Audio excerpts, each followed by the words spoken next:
बहीण भाऊ बहिणीचं नातं ना हे एक पवित्र नातं असतं आणि दुर्दैव आहे की या सरकारला त्या नात्यातलं पावित्र्यच कळालं.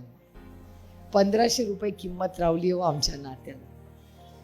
जर आमच्या भावाने मागितलं असतं ना तर जेवढं असतं नसतं तेवढं सगळं प्रेमाने देऊन टाकलं असतं. काय लागतं ते?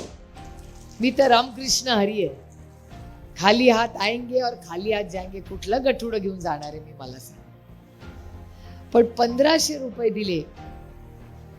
मी टीका केली, म्हणलं अरे नात्याला 1500 रुपयाची किंमत.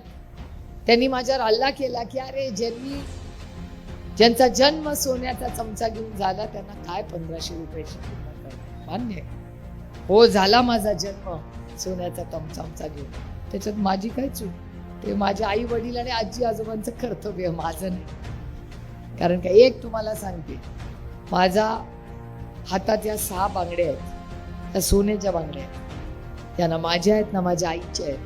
ह्या बांगड्या शारदाबाई पवारांनी आयुष्यभर हातात घातलेल्या आहेत. त्यातल्या आमच्या जेव्हा आजींच्या गोष्टी दिल्या तेव्हा शारदाबाई पवारांच्या 6 बांगड्या माझ्या आईला गेल्या.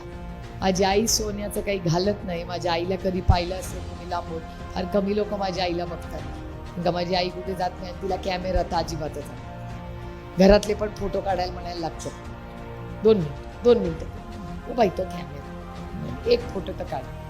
तर या 6 बांगड्या सोन्याच्या या शारदाबाई पवारांच्या.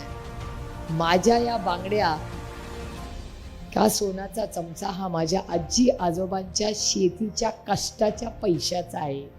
या कुणाच्या ईडी CBIच्या बांगड्या नाही आहेत. म्हणून मी ताकदीने भाषण करू शकतो.